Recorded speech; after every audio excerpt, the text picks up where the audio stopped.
هاك بجي نتراچ دودا پیشکشی دکن با احمد خیلانی و مخوک خیلانی کاک سامانی خوشویز يلا استاذ يلا منطق تمبرا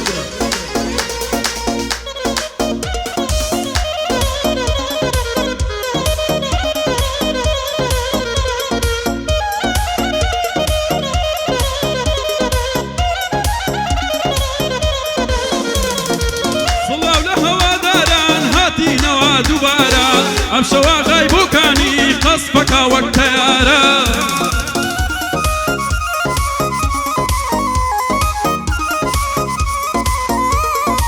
بندي احمد بوكاني دنجي قرو قردارا احمد بوكاني امشوا للتقليد وقديارا رياض ديار علي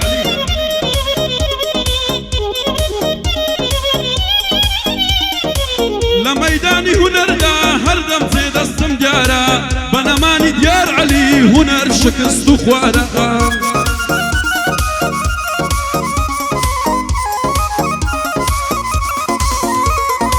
خو من في هنر مندبي ناي مشهر او دارا حقي هنري مداوا لتصنسيدي ونوارا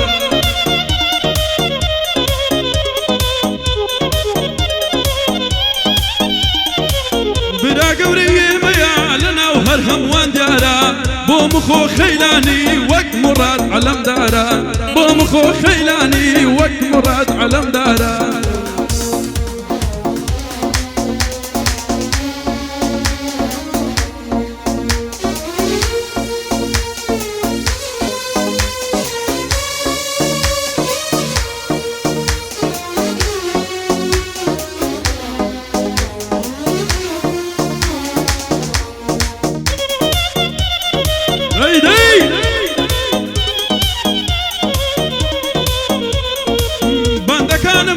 من هر هموی تاوریکن باسی زوشتن دکم هر یکی مسئله کن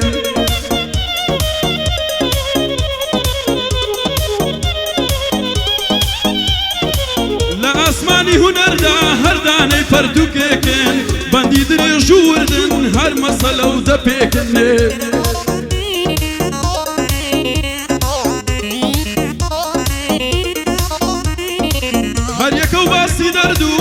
شين وخميكن هندي باس الشيرين ووقت اللي رازا ويكن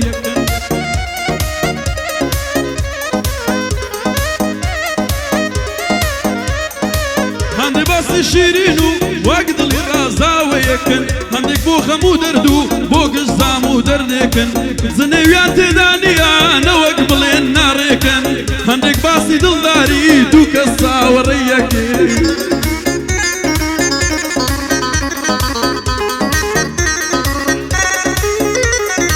لقولاي دڵمەوە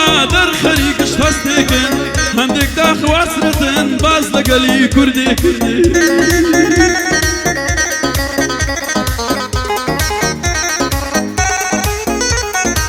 هەندێک پەڵ و پڵدارن وەک پەڵی درەختێکن هەندێک ئارام و هێدی بەڵێ وەک ئاگرێکن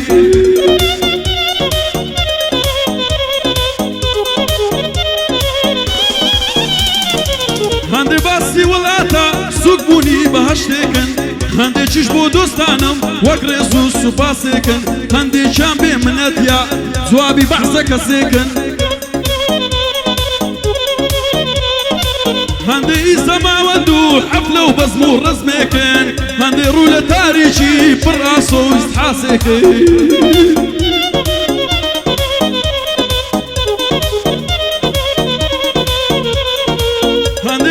پەیمانی بەینی کوڕ و کچێکن هەندی باسی جودایی نێوانە سنوورێکن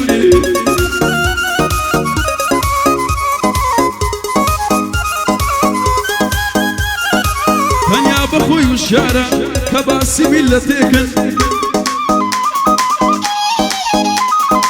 شعر هۆدراوەکانم بۆ دوژمن هەدەفێکن بۆ کاک بخۆ خەیلانی ڕێک بۆ تامەڕووکەن لە خزمەتی ئامانجم دوژمنت دەکەم بەپەن لە خزمەتی ئامانجم دوژمنت دەکەم بەپەن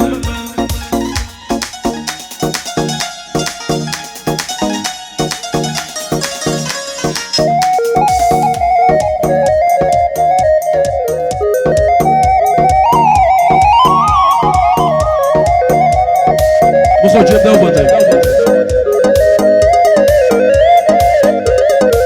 بڕۆ بڕۆ بێوەفا هەرگیز تۆم ناوێتەوە ئەو دڵەی خۆم دەردێنم گەرداوای بکاتەوە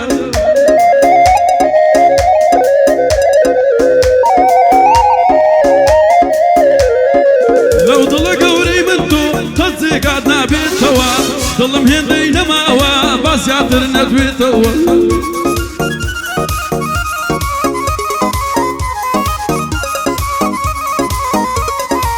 خیانەتی لە من کرد بە فلسک ناموێتەوە خیانەتت لە من کرد بە فلسک ناموێتەوە شێوەک ئەحمەد بۆکانی ئاوا دەستکەوێتەوە لا نەیدیتەوە ڕۆی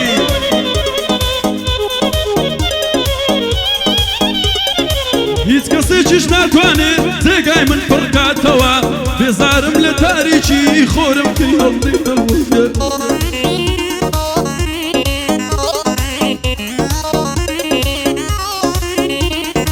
بێزارم لە تاریکی خۆرم کەی هەڵدێتەوە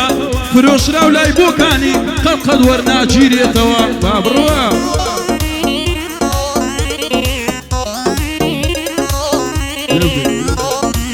بێمە باسی هونەرمەندان بێمە باسی هونەرمەندان بابیرم نەچێتەوە بێمە باسی هونەرمەندان بابیرم نەچێتەوە سڵاو لا دیار عەلی خراپ چۆتە دڵمەوە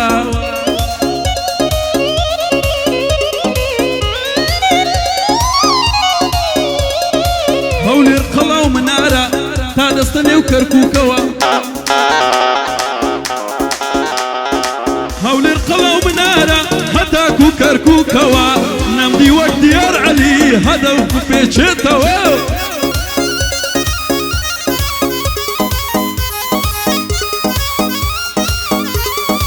هەولێری قەدری دەگرن یار کوڕی ڕۆژ و شەوە هونەرمەندی وەک دیار قەت دروست نابێتەوە تکایە قەدری بگرن هەربی بەند بۆ پێشەوە هونەرمەندی وەک دیار قەت دروست نابێتەوە مخۆ قەولێکی داوە لە قسەی پاشکەس نابتەوە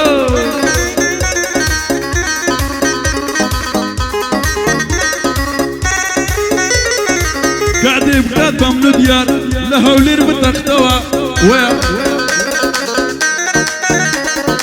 با کەس غەڵەت تێنەگات بڵێم پان دەکاتەوە با کەس غەڵەت تێنەگات بڵێم پان دەکاتەوە دیار وەکو برایەک زۆر پیس چۆتە دڵمەوە وای خۆشم دەوێت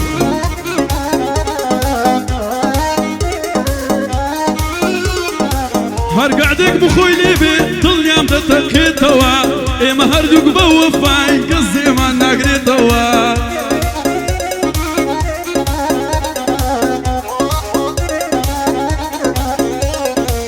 بەندم وەکو ساروغا دەڕوا ناکشێتەوە ئاوازەکانی ئەحمەد بەعزێ کەس دەیلێنەوە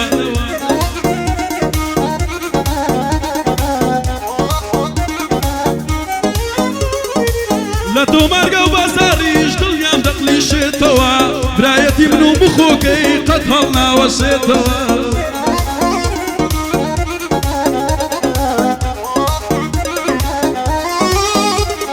بۆ کاکامەند خەیلانی برایان کۆبوونەوە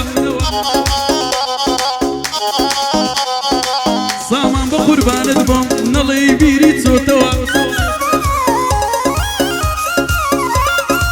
باندی ئەحمەد بۆکانی ئەم شەو دەتەرقێتەوە باندی ئەحمەد بۆکانی ئەم شەو دەتەرقێتەوە کاکە بڕۆ نەدەرێت تا خۆم نەتەقاندۆتەوە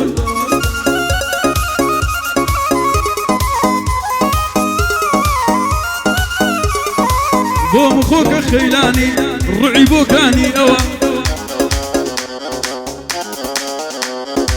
بۆ دەڕێی سقافلەمان دەڕوا ناگەڕێتەوە شەرتە ئەحمەد بۆکانیش ئەم شەو بۆی دەڵێتەوە چێ دوشمنی ئامانجا بەبی خوردی کەمەوە سەد سڵاو لە کاک سامان سەد سڵاو لە کاک سامان ئەوە من دەمەوە